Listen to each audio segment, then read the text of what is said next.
to Week and Geek, your new comics preview for August 8th. I'm Mike Ortiz. I'm the Chris Brown. What do you got? I'm going outside the box here for a little bit here. This is a little unusual for me. I'm doing Gambit #1, written by James Asmus, penciler's Clay Mann. I believe James Asmus is getting one of the Marvel Next books too. Like I remember seeing his name on something else. He's been doing a lot more stuff lately. Okay, what else has he done? I don't know. I've seen his name on more stuff. Okay, yeah, I don't know what else he's done either, Didn't but he it's do a some name of I'm that Captain seeing. America stuff? Probably. Like co-wrote with Brubaker or something? Probably. Gambit worked very well in the 90s with the weird headband and the kinetically charged cards and the trench coat. What are they going to do with him now? I'm sure, it does look like he's got a new costume. Trying to update him a little bit. He actually looks like the Winter Soldier with red eyes. Should be pretty interesting, though. I'm at least going to give that first one a try, see if it's any good, and how's it going to fit into the reboot. The reboot and everything, but he's getting a #1 now. Then we've got New Avengers #29. This is fitting into A versus X. This is Bendis. This is going to be, I'm sure, the Avengers side of things. There's looks like little Charles Xavier in here. There's some fighting with Namor. This looks like post Phoenix Namor. He's certainly not Phoenixed up anymore. But as you said, I'm sure it's fitting into in between the pages of, there's Xavier, something's going on there. Then that brings me to American Vampire, Lord of Nightmares, #3 of 5. I like this stuff. The American Vampire stuff has been really good. I think Scott Snyder's a great writer. I like the way they break up these miniseries and they tell the little things that they need to tell. Most of these miniseries seem to have taken place in kind of like a World War II-ish era. Well, this looks like we got Russians here, so maybe this is a little bit later. Commies. But it's kind of almost like the war eras of our country. So maybe this is some weird Cold War thing. I don't know. I'm a couple issues behind. Then we've got issue #2 of Hoax Hunters by Michael Morrissey and Steve Seeley. Great cover. It really is kind of a mock-up of the Bigfoot film. Yeah. That whoever did that, the famous Bigfoot film, but it's a spaceman. And there's the Crow. They've had the Crows and the spaceman on a lot of those issues. The first issue was great. I really like the art. I think the art looks really good. Axel Median, good stuff, kind of fun stuff. The Zero issue was a little scratchier. It was okay. It wasn't my favorite, but I really liked the story. Kind of as we said before, the idea is what if you're finding Bigfoot and all that was real, and they don't find Bigfoot because they don't want you to know he's real. Kind of a neat, interesting take on all that. Then I'm looking at Dead World, War of the Dead #2. As we mentioned last week, this is going to be a 5-issue weekly series. Oh, wow. It's written by a local and friend of the show, Gary Reed. So I'm looking forward to sitting down and reading that. Spud, as everyone knows from formerly of Dave's Comics, he used to draw some issues back in the day. And last week I was giving him a hard time. He didn't pick it up. I said, "What do you mean you're not reading Dead World?" He looks at me and said, "I wasn't into it when I was responsible for it." I'm like, Spud, he's always been a smart aleck about something. But I think the art looks great, and I'm kind of looking forward to sitting down and reading those. Then I've got Punk Rock Jesus #2. This is that Sean Murphy book. Awesome. First issue was great. That first issue was really good and unexpected. There's a reality show that has inserted a clone of Jesus, maybe a clone of Jesus, whatever they got off of the Shroud of Turin. They've cloned whoever owned that. Maybe it was Jesus's, maybe it wasn't. And they've impregnated a virgin, and they're going to do the whole thing on reality TV. Yeah, a very strange modern second coming. It's got politics and violence. But she has twins. Yeah.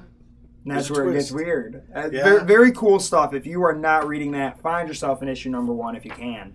It was a great, great book. I really dug it. What do you got? Well, I'm going to start off with Sensational Spider-Man 33.1. This is another one of those retro books. It's written by Tom DeFalco, who's a classic Spider-Man writer. He actually, even though he wrote some of the Clone Saga stuff, he actually wrote The Kid Who Collected Spider-Man, which I think is one of the best Spider-Man stories ever. He also made Reed Richards' Doom's brother and various other things over in Fantastic Four. I can never forgive Tom DeFalco for that. Yeah, I mean, we don't know which Tom DeFalco we're going to get here. And honestly, I don't even recall reading the Sensational Spider-Man book when it came out. But I'll give it a shot. So much. It's Carlo Barbieri on art. Looks good. Looks like we got that modern Vulture in there, so I don't know how this fits in, but I'll give it a shot. This one actually is going to be continuing into a 33.2 issue. I guess Tom DeFalco couldn't tell a story in one issue. Imagine that. Roger Stern could. Next up, a little more Spider-Man. We have Spider-Men. This is the crossover between the Marvel Universe and the Ultimate Universe. In this one, Peter gets to sit down with the Ultimate Universe, Aunt May, and Gwen Stacy. It's actually kind of some nice stuff. They didn't get a chance to say goodbye, goodbye to their Peter, and now they get to see Peter all grown up and to see that he actually would have turned out to be quite a good man and a good superhero. And Peter gets to see a young Gwen, and they find out that MJ's a supermodel, and Nick Fury finds out that his counterpart is white. Good stuff. Next up, Fantastic Four 609. This is another issue moving towards Hickman's end on the book. This one's drawn by Ryan Stegman. Fantastic artwork. Is it he's fighting the Maestro on the cover? It's not the Maestro, or it might be kind of the Maestro. It's a group from the Mark Miller run, where they come from the future into the past. It was part of that Death of the Invisible Woman storyline. And now they're on some kind of parallel Earth or artificial Earth. Hickman touched on this early in his run, and now he's kind of wrapping it up. Weren't we just in Wakanda? Yeah, that ended. I thought we didn't. Did that end? I think so. Yeah, that ended. Okay. I don't know. Maybe not. But this one's a nice done in one with some. I mean, the artwork in this is fantastic. I really wish Stegman had been on this. I like his stuff a lot. But yeah, another issue just sort of playing with kind of the last loose threads of Hickman's run before everything gets tied up and rebooted or restarted, however you want to call it. Speaking of that, we've got the Mighty Thor number 18. This is the beginning of Everything Burns, which is a tie-in with Journey into Mystery. And this is basically going to wrap up the Thor the Thor book and the Thor storylines before Thor gets restarted with Marvel now. But this one's got some great artwork by Alan Davis, who makes 2 appearances in my stack this week. Next up, Captain America, number 16, Ed Brubaker, Colin Bunn, Scott Eaton.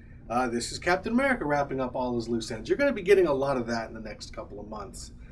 This one, there's a group of superpowered guys who are running around just causing destruction throughout the country. And you've got this right-wing TV commentator who is somehow trying to spin it and make it all look like it's Captain America's fault and get the American people to turn on Captain America.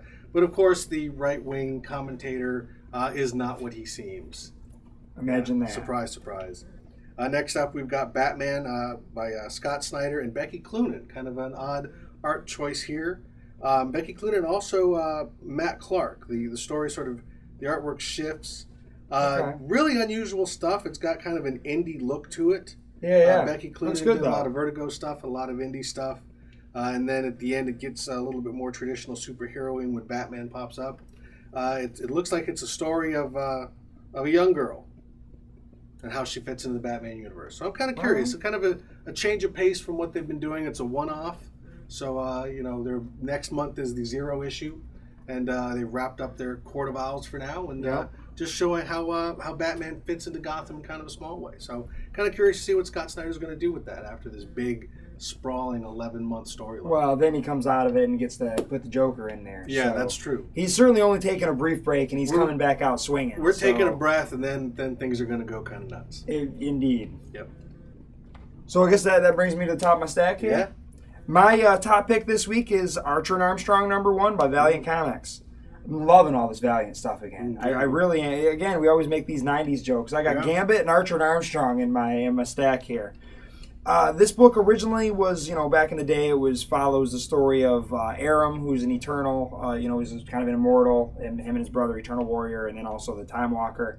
And he ends up teaming up with this young kind of Hare Krishna kid. And they have strange adventures, and the kid's always trying to do the right thing, and Aram's always drinking and fighting. And looks like we start back in, kind of more the Roman days, and I'm sure we're going to start with the brothers. I think that's how it was in the little preview that they gave us. So they'll introduce us to all 3 brothers and then bring us into our time here is what it looks like. But everything has been great. The artwork looks fantastic. Who's doing that artwork on that? Does it tell us? Clayton Henry? And Fred Van Lente's doing the writing. Oh, wow. And I generally like his stuff. He's done some things I've enjoyed. So, If you like the old Archer and Armstrong, you should probably give this one a try. If you didn't read the old Archer and Armstrong, but you've been liking the Valiant stuff, give it a try. I mean, I think everything's been great so far. For me, the only weak link so far was Bloodshot, and I still liked that. Mm-hmm. You know, it was still a good title, but it was okay. It's not as good as Harbinger or XO, and hoping Archer and Armstrong is seems just like as good as those. Seems like we're in the time of reboots. Oh, absolutely. Restarts. When is the Image universe going to start over again? That's what I'm wondering. My top pick is actually kind of an unusual one for me. It's Daredevil Annual #1. And the reason I got this... That's the part that's not unusual. Well, it's Alan Davis writing and penciling, but the reason it's my top pick, and I didn't realize this before, a couple weeks back, Alan Davis did a Fantastic Four annual. He's also doing a Wolverine annual, and the three of them are all linked. Interesting. And I didn't realize that. The Fantastic Four was a complete story, and it looks like this is a complete story too, but they're all kind of thematically linked. And they have Doctor Strange and characters from Alan Davis's the book he created called Clandestine from the 90s. Yep. That's coming back. That's coming back too. So all of these are kind of tying in. They're probably a precursor to it. But what's strange is they're very, very throwbacky. Doctor Strange is in his old costume. You can't really tell what era these are set in. These could be set 20 years ago. The Fantastic Four, it was Johnny and Ben, but they weren't really in their modern costumes. Okay. Wolverine, from the look of the next issue, it looks like you can't really tell if that's his new costume. Blue and yellow? It's blue and yellow, but I can't tell which blue and yellow. But yeah, this was just kind of an interesting thing. Like I've said before, I liked it when annuals used to kind of tie together. Yes. So that's what's doing it, but it's only 3 annuals by the same writer and artist. I love Alan Davis's stuff, and I guess we're both kind of stuck in a Wayback Machine and just reliving the comics that we liked from 20 years ago. You know what? But nothing wrong with that. No, you know what? Those were good comics. A lot of people bashed the 90s because they forgot that even though there was a lot of crap, there was a lot of good stuff too. There was. They're bringing back the good stuff, and I'm sure the crap will follow. But for now, we got the good stuff, so let's enjoy it. Absolutely. And with that, I believe that is your Week in Geek.